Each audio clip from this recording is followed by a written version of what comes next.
আমি টাঙ্গাইল সম্মেলনে যত বলেছিলাম আজকে তত বলছি না, তবে দুই একটা কথা সংকীর্ণতার আমার মনে পড়ে। অনেক দিন আগে সাতক্ষীরা ঝাউডাঙ্গা আহলে হাদিস মসজিদে উপস্থিত হয়েছিলাম। সকাল থেকে বলা হয়েছিল আব্দুর রাজ্জাক বিন ইউসুফ জুমার খুতবা দিবেন। ঠিক যখন 12:30 হয়ে গেল তখন দেখলাম একজন সাধারণ মানুষ মিম্বারে উঠে খুতবা দিলেন। আমাকে খুতবা দেন এরকমটা তিনি প্রয়োজন মনে করলেন না। তার ভিতরে হিংসা সংকীর্ণতা বিরাজ করছিল বলেই তিনি আমাকে মূল্যায়ন করতে পারেননি। মহিমাগঞ্জ চন্দনপাট গ্রামে একদিন উপস্থিত হয়েছিলাম। জুমার টাইম হয়ে গেছে। সকাল থেকেই বলা হয়েছে আব্দুর রাজ্জাক বিন ইউসুফ এসেছেন, উনি খুতবা দিবেন। সময় হয়ে গেলে একেবারেই সাধারণ মানুষ উঠে জুমার খুতবা দিলেন। আমি ওখানে বসেই থাকলাম, উনি আমাকে খুতবা দিতে বললেন না। বগুড়া ফতে আলী জুমা মসজিদে আমি একদা উপস্থিত ছিলাম। সময় হয়ে যাওয়ার পরে অনেকেই বলা বলি করল যে আব্দুর রাজ্জাক বিন ইউসুফ আছেন, তাকে খুতবা দিতে দেওয়া হোক। সময় হলে দেখলাম আর একজন দাঁড়িয়ে খুব স্বাভাবিকভাবে খুতবা দিলেন। উনি আমাকে খুতবা দেওয়ার জন্য প্রয়োজন মনে করলেন না। রাজশাহী শহর ইসাতে ইসলাম মাদ্রাসার মসজিদে আমি একদা উপস্থিত থাকলাম। অনেকেই ইমাম সাহেবকে বললেন আব্দুর রাজ্জাক বিন ইউসুফ আছেন, ওনাকে খুতবা দিতে বলা হোক। তবু ইমাম সাহেব তা সম্ভব মনে করলেন না। শেষ পর্যন্ত তিনি জুমার খুতবা দিলেন।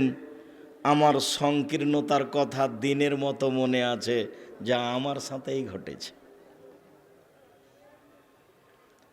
আরও জাতির যেগুলো জুলুম নির্যাতন আছে সেগুলো আজকের মতো না বলে অন্তত একটা গোদাগাড়ি সারাইনপুর রাজশাহী আব্দুস সামাদ সালাফির মসজিদে খুতবা দিব মর্মে মিম্বারে বসেছি।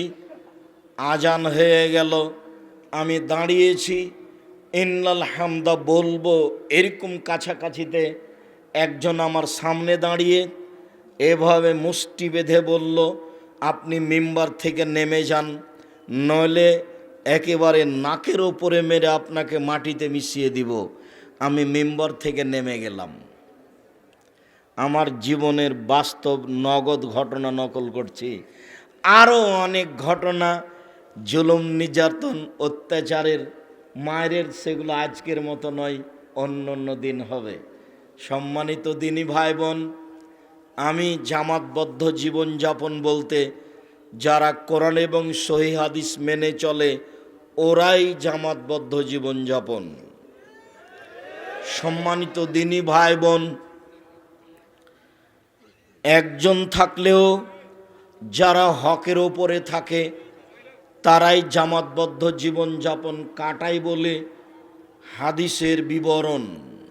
মর্মে আব্দুল্লাহর বক্তব্যকে জাতিকে, জনগণকে, বাঙালি দিনী ভাই বোনকে খুব গুরুত্ব সহকারে দেখা ও জানার জন্য, বুঝার জন্য অনুরোধ জানাচ্ছি।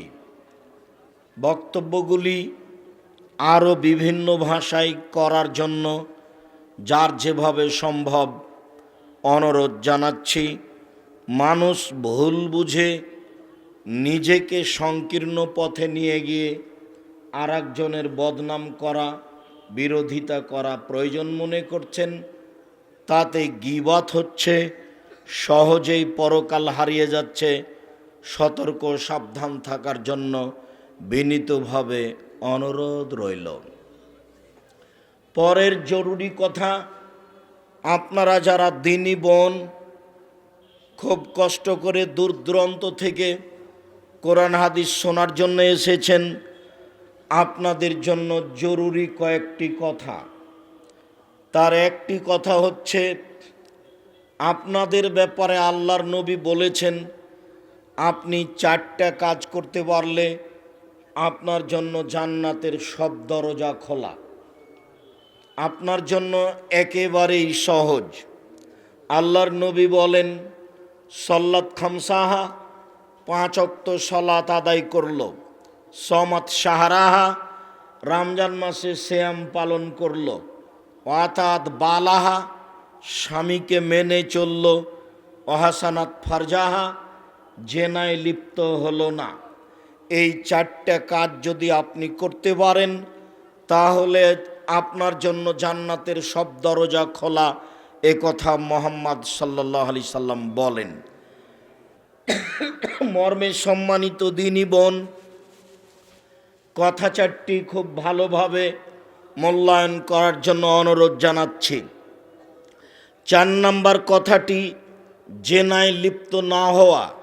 যদি এরকম দুর্ঘটনা ঘটে যায়, আন্তরিকভাবে নিজেকে অপমান করে তওবা করুন।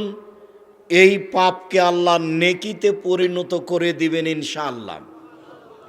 ঘন ঘন বলবেন আস্তাগফিরুল্লাহ ওয়া আতুবু ইলাইহি, ঘন ঘন বলবেন আস্তাগফিরুল্লাহ আল্লাযী লা ইলাহা ইল্লা হুয়াল হাইয়ুল কাইয়ুম ওয়া আতুবু ইলাইহি।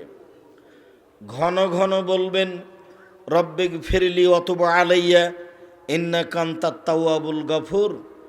সকাল সন্ধ্যায় বলবেন আল্লাহুম্মা আনতা রব্বি লা ইলাহা ইল্লা আনতা খালাকতানি ওয়া আনা আবদুকা ওয়া আনা আলা আহদিকা ওয়া ওয়াদিকা মাসতাতাতু আউযু বিকা মিন শাররি মা সানাতু আবু আলাকা বিনি'মাতিকা আলাইয়া ওয়া আবু বিজামবি ফাগফিরলি ফাইন্নাহু লা ইয়াগফিরু যুনুবা ইল্লা আনতা।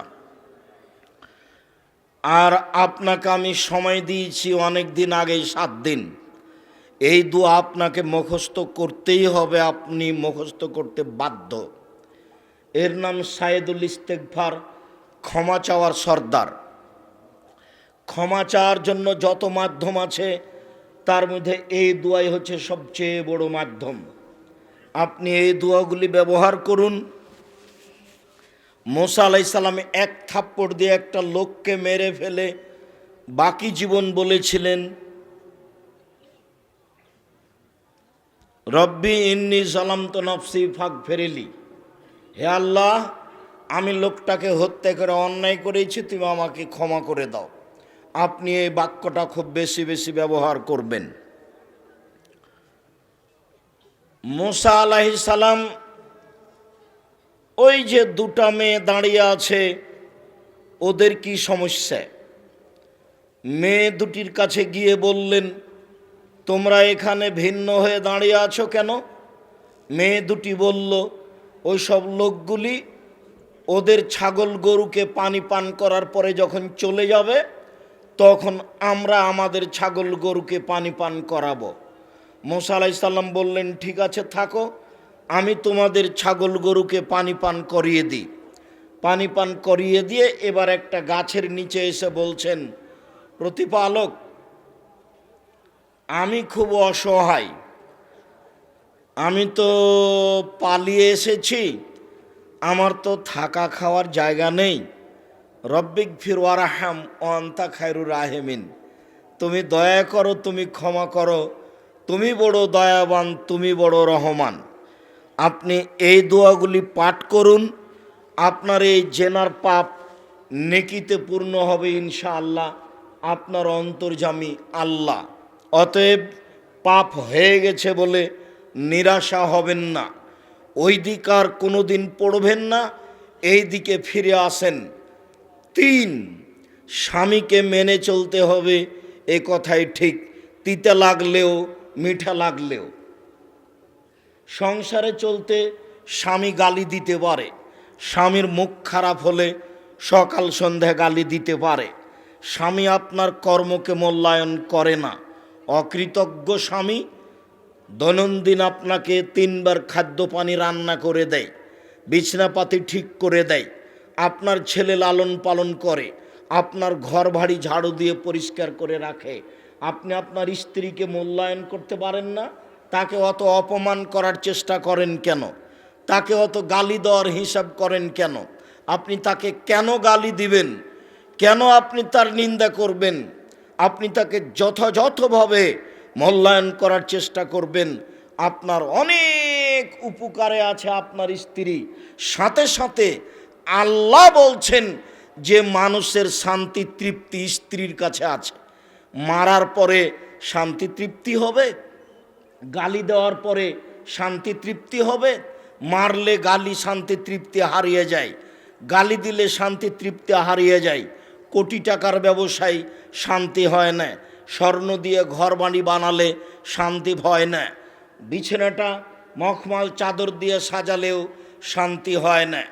স্ত্রী যদি ভালো হয় তাহলে শান্তি হয়। তাই তো নবী করিম সাল্লাল্লাহু আলাইহি সাল্লাম বলেছেন, চারটি জিনিস আছে যার সুখময় জীবন তার। চারটি জিনিস আছে যার সুখময় জীবন তার। চারটি জিনিস আছে যার সুখময় জীবন তার। এক, আল মারাতুস সলেহা, ভালো স্ত্রী। দুই, আল জারুস সলে, ভালো প্রতিবেশী। তিন, আল মারকাবুল হানি, একটা ভালো গাড়ি। চার, আল বাইতুল ওয়াসে, প্রশস্ত ঘর। এই ছেলে, এখানে প্রয়োজনে পেশাব করবেন, উঠবেন না। আমাকে বোকামি দেখায়েন না দয়া করে। আপনার বিরক্তির আগে আমি বক্তব্য শেষ করব। পরিবেশ নষ্ট করার চেষ্টা করবেন না।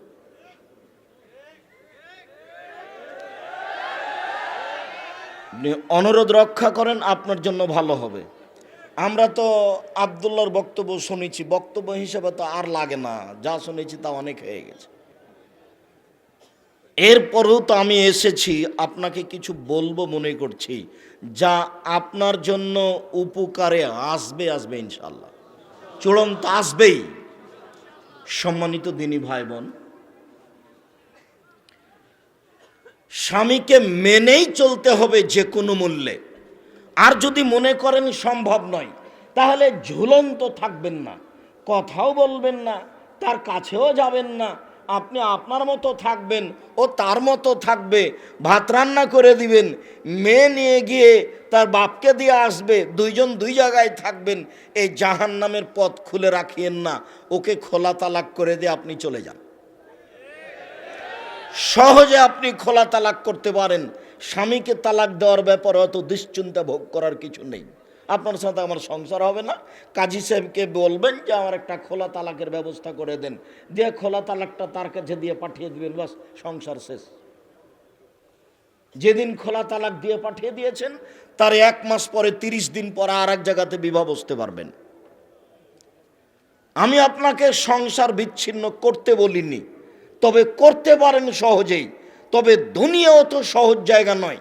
স্বামী গালি দিচ্ছে, মারছে, নিন্দা করছে, সেই জন্য স্বামীর সাথে রাগারাগি করে শেষে জীবনটা ধ্বংস করলেন, পরকাল হারিয়ে গেল। এইটা আমি চাচ্ছি না। তিতা লাগলেও, কষ্ট হলেও আপনি তার সাথেই চলেন, তার কথা মতোই চলেন। গালি দিয়েছে, তারপরে 1 গ্লাস পানি চাচ্ছে, খালেদা 1 গ্লাস পানি নিয়ে আসো। 1 গ্লাস পানি নিয়ে সামনে এইদিকে মুখ করে ঠ্যাক্কস করে রেখে দিয়েছে। এইরকম করা হবে না। আপনি আপনারটা করে যান। আমি তো বলিনি এ কথা। মুহাম্মদ সাল্লাল্লাহু আলাইহি সাল্লাম বলছেন, 4টা জিনিস আছে যার। মুহাম্মদ সাল্লাল্লাহু আলাইহি সাল্লাম বলছেন, মহিলারা যদি 4টা কাজ করতে পারে, জান্নাতের সব দরজা খোলা। 1, 5 ওয়াক্ত সালাত। 2, রমজানের সিয়াম রোজা। 3, স্বামীকে মেনে চলা। 4, জেনা থেকে বেঁচে থাকা। তো স্বামীকে মেনে চলার কথা নবী তো বলছেন, আমি কি বলতে পারি আপনাকে? কষ্ট হলেও মেনে চলতে হবে, যতই গালি দেখ তার সাথে কথা বলতে হবে। গন্ডগোল হয়েছে, পরে আবার বলেন যা হয়েছে ভুল হয়েছে, আপনি এটা মনে কিছু নিয়েন না। আপনি একটু বলেন তো পথটা সহজ হবে। কতদিন থেকে কথা বলা বন্ধ আছে। 6 মাস থেকে স্ত্রী মিলন নেই, এমনিতেই পরে ও একরকম চলে, আপনি একরকম চলেন, দিন চলছে। হাজারো পরিবারে এটা হবে না, এতে জান্নাত হবে না। শুনুন, আল্লাহ রসুল বলছেন খাইরুন নিসা, সবচেয়ে ভালো মহিলা। রাসূল সাল্লাল্লাহু আলাইহি ওয়াসাল্লাম বলছেন জান্নাতি মহিলা কে? এক, স্বামীর সাথে কথা বললে হাসি মুখে বলে। দুই, স্বামী আদেশ করলে পালন করে।